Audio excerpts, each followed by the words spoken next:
The man who lost 204 million on a trip to Vegas, like holy shit, bro. Holy 204 million. You know how much 204 million is? Like that has to be the greatest loss of all time. Like you deadass have people starving and someone who could waste 204 million on a trip to Vegas.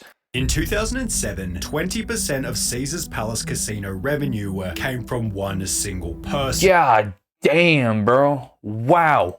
Terence Watanabe, born 1957. Holy, he looks like he hasn't slept in 3 days, bro. In Omaha, Nebraska, Terence began life as the son of Harry Watanabe, who founded one of the most successful carnival suppliers in American history. How did he get $204 million to spend? Called the Oriental Trading Company. At the age of 15, Terence began working for his father, and by the age of 20, Terence had been given the role of CEO. Selling toys, bro. That's such an inspirational thing, bro. Of course, the story here isn't inspirational. He loses 204 million flipping clams, but this is kind of inspirational because you really can't make money doing anything. Like he's selling plushies, bro, and he has $204 million to burn at a casino. After which he'd add an incredible amount to the business. By shifting the focus toward party products, Terence was able to grow the business from 17 local stores to a company generating... Bro, how many of you have seen a Toys R Us close near you? That was so sad to see. $25 million per month. The only problem was Terence had spent most of his life doing so and had therefore experienced almost nothing outside of work. The job was all-consuming, say former associates. Bro, and I think like gambling is so easy to get into. Like how could you, do you not have an accountant? How do they allow you to put in $204 million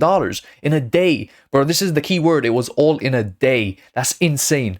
Traveled for long stretches of time examining merchandise in Asia. He never married. His sister and others who know him say they don't believe he ever had a significant romantic relationship. This was his life, that company. Bro, the casinos, they know how to get into your head, bro. They bring you like a lady to like serve you shit, and like she sat there and you can't disappoint. Like you gotta spend money, you gotta look like the big guy. It's a sad it's like illegal manipulation. I will never understand that. Never get into gambling, bro. Engulfed him. Having burnt out by the age of 43, Terence put his share of the company up for sale, eventually selling for an undisclosed amount in October 2000, after which the goal was to have a charitable and fun retirement. Mr. Watanabe said his plan was to throw himself into his philanthropic work and have more fun. Philanthropy, the money went straight to like the greediest people on earth. It's not fun, it's not worth doing, Mr. Watanabe told his hometown newspaper, the Omaha World Herald, in 2000. He then created the Terry K. Watanabe Charitable Trust before donating millions to AIDS and cancer. I mean, why am I shaking my head? This is W, of course. He's giving money to charity. He's a big W, but like, come on, bro.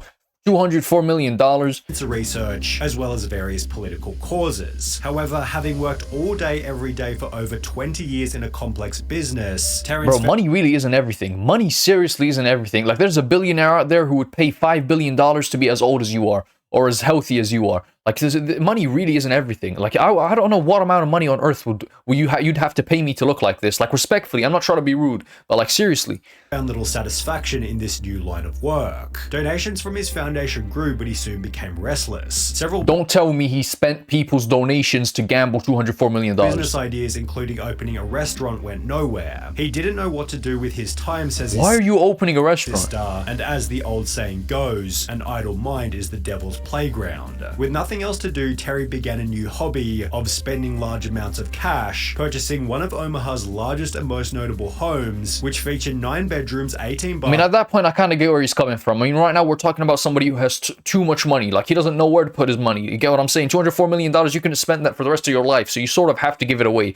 But the fact that he gave it away to, like, the greediest people in America, instead of giving it to people who actually need it, even though he had a charity, which kind of makes it worse, bro. Rooms, a gourmet kitchen, a custom wine cellar, and a 3-story elevator, but it was rather a venue near this mansion that became his biggest financial danger. Terry began to travel across the border from Omaha to Council Bluffs, Iowa, so he could gamble at the Caesars Horseshoe Casino, which is self-described on its website as a true gambler's paradise. Featuring... You know what I think about casinos? Casinos should be owned by the government. I don't think they should be illegal, but every single one of them should be owned by the government. I don't think capitalism should have put its greedy hand in that, bro. In that sector specifically, because it so capitalizes on human nature in the scummiest way. And if that money's going to a good cause, like going where our taxes are going, which I don't think that's a very good cause, but you get what I'm saying?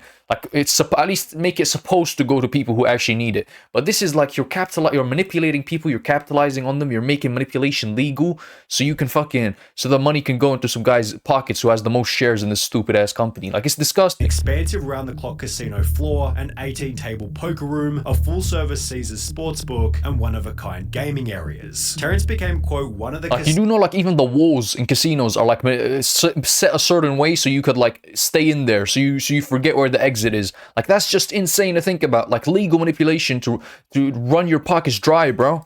Casino's top customers, and began devoting himself to gambling full-time as his primary income and livelihood source. However, with his level of disposable income, hosts at the Iowa casinos encouraged Mr. Watanabe to play at the Rio and other Harrah's-owned casinos in Las Vegas. Having struggled to launch any new businesses, Terrence began to frequent Las Vegas beginning in 2005, where his existing gambling habit was intensified and joined with a drinking habit. Like, they get you hooked on alcohol, they get you hooked on all this shit. Like, it's dead ass so sad to see, bro. Satisfied only by a luxury vodka brand called Jewel of Russia, which retailed at over $200 per bottle. In that very same year, billionaire Steve Wynn opened the luxury Wynn Las Vegas, and by 2006, 1 year later, Terrence had spent so much money at the venue that the two arranged to meet. Holy fuck, like, none of them look like humans, bro. Is it just me? They all look like lizard people. Is this what happens when you're rich? Like, you really can't have anything in this world. Remarkably, Steve concluded that Terrence was can't have everything, not anything. Quote, compulsive gambler and alcoholic, leading Steve to ban Terry from the casino. However, given this was no fix...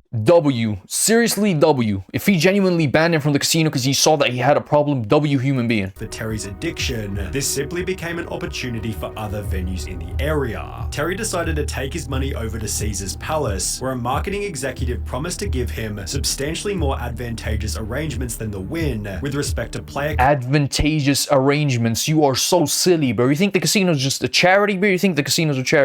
Pumps, rebates, and other incentives, after which the casino created specifically designed incentives to keep Terry gambling at their venue. He was given tickets to the how is this fucking legal? Rolling Stones, $12,500 a month for airfare, and $500,000 in credit at the gift stores. Harrah's also offered 15% cash back on table losses greater than $500,000, special high-limit games, and other incentives. Mr. Watanabe resided for free in a 3-bedroom suite at Caesars, had access to his favorite bartender, and was... Like, all of this shit, that you gotta realize they're thinking of making their money back. Like, you can spend the money you gambled on buying this shit, bro.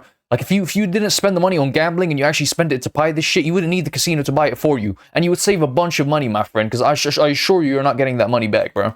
Constantly surrounded by attendants to serve his every need, such as a 7-course meal from the casino's Bradley Ogden restaurant, delivered to him while he was gambling, with these attendants later telling legendary stories about his behavior while gambling. Al DeLeon and Christian Kunda, 2 of Mr. Watanabe's personal handlers at Caesars, say he had thousands of Tiffany gift boxes filled with $50 gift cards or $100 gift coins that he would hand out to bartenders, nightclub operators. Low-key, that's a W. That's good. That's a good thing, but at least all the money didn't go to the greedy people who are fucking billionaires anyway. Security guards and others. They say he once told a security guard to go to a supermarket and buy every cut of steak, and then proceeded to hand them out to employees. Okay, I don't know how much I want a piece of steak, bro, but I mean, the intention is there. Caesars Palace high rollers of this magnitude are often given exclusive loyalty program status called 7-Star, where members are wowed by all the fantastic benefits afforded to them, with additional rewards and all-round bigger and better perks. Yet the casino then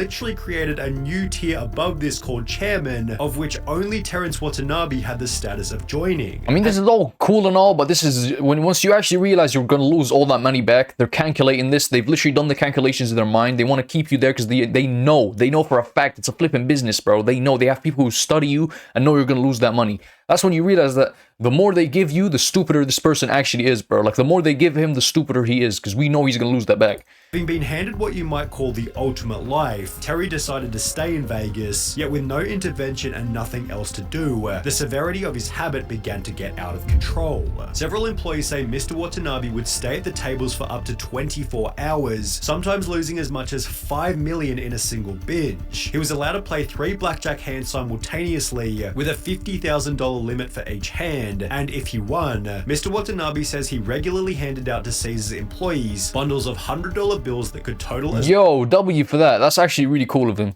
much as $20,000. In the meantime, Terry was visited by a former casino host from his hometown who explained that Terry appeared disoriented and couldn't remember the conversations they'd had in the past. He'd add that Terry was often seen stumbling around the casino or falling asleep at tables placed See, this is what I don't understand. This can't be legal. This cannot be legal. Having someone able to just drink themselves into blacking out and then gambling over their net worth. When do you step in? When do you realize, okay, this person's intoxicated, I can't let him spend every dime he has in his bank account? This is what I'm saying. Like, there has to be more regulations around this shit. Like, no.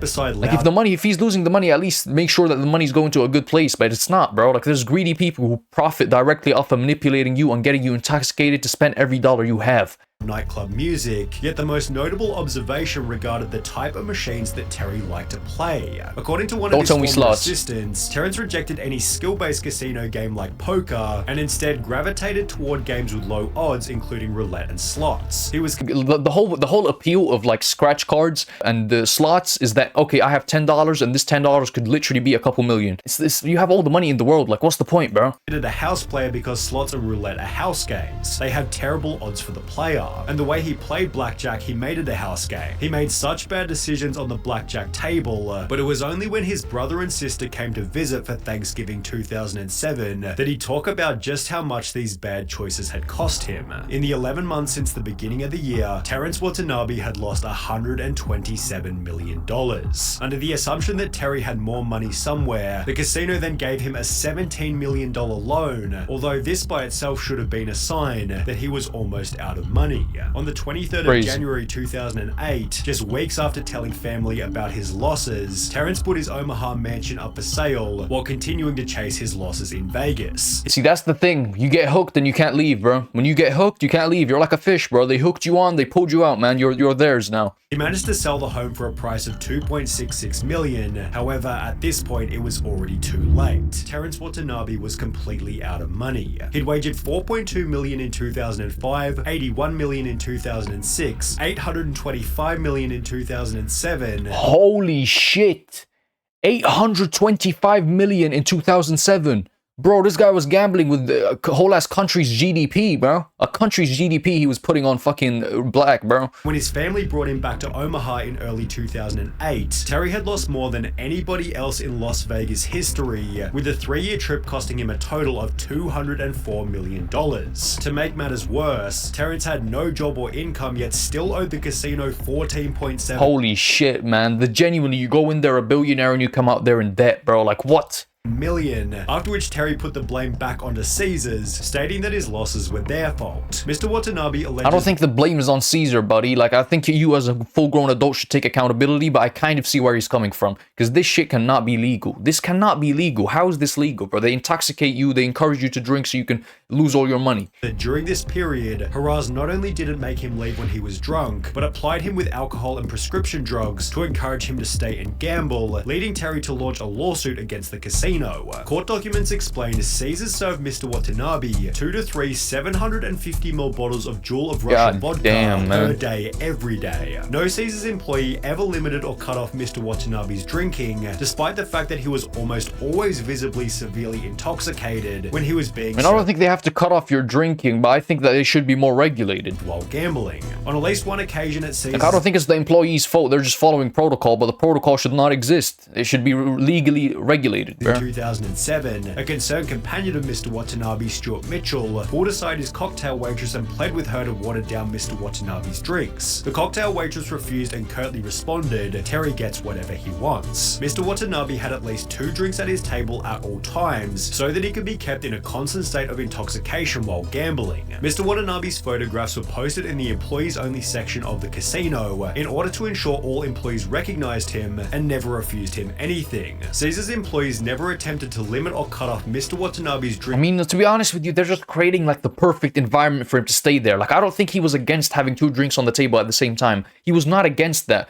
But the thing is, bro, like the fact that he's doing this, he's getting everything he wants, but the end goal is for him to lose it all, bro. Like, that's where it's evil. That's where the manipulation kicks in. Like, that's where I think it's wrong, bro. Like, I don't think this is okay to happen. But when he's gambling his life savings away, he should be in a clear state of mind. But obviously, they can't profit like that, because no one in a clear state of mind is going into a casino to gamble money, bro. No one in their right mind would do that. Drinking or restrict his gambling, because Gambling money that you can't afford to lose. they understood that any interference with his drinking or gambling could cost them their jobs. In response to the lawsuit, a spokesperson for the casino stated, "We're in the gambling business. We had no reason to believe that Terry Watanabe was anything other than a big player with huge resources who made an adult decision to bet the money he did. Are we going to provide an environment that keeps him very happy?" See, that's what I'm saying. Like, I get where they're coming from. Of course we are. The casino then launched criminal proceedings against Terry, meaning that on top of everything, he was now facing up to 28 years in prison for the unpaid $14 million. An article was then published in the months that followed, announcing that both Terry and the casino had each dropped their lawsuits. However, Terry's life never recovered afterwards. That's how they get you, man. When you have no money, you can't be suing people, because lawyers cost a shit ton of money, bro. My name is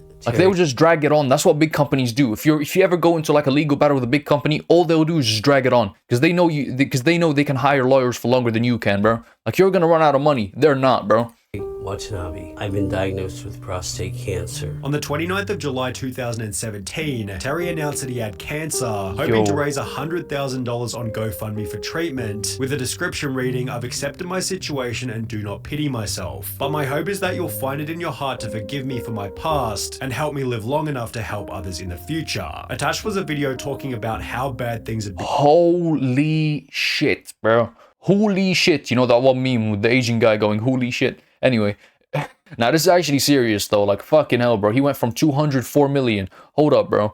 204 million to what? He's now like begging people for 100,000, bro. That's basically what he's doing. I unfortunately don't have I mean, I'm not saying he doesn't need it, but this is like literally begging, bro. the funds to survive. I'm almost homeless. I have no medical insurance. Although despite this, he was unable to reach his goal, yet still managing to raise an impressive $28,000. In January 2020, Terry joined Twitter before stating, "Today I try to live a good life and be a good man. Despite my past flaws and mistakes, I've always sought to do good and help people. I hope I can still have a positive impact on those in the future by sharing my story, both highs and lows, funny and sad moments," showing that Terry, quite impressively, now took full responsibility for his own mistake. I think him owning up to it makes it like a lot better, bro. He's a mature human being. He just obviously he was kept in this, like, it's like a little kid in candy store, bro. Of course he's not leaving in that state, but now that he's ran out of money, the leeches have sucked all the blood out of him. They've all left. So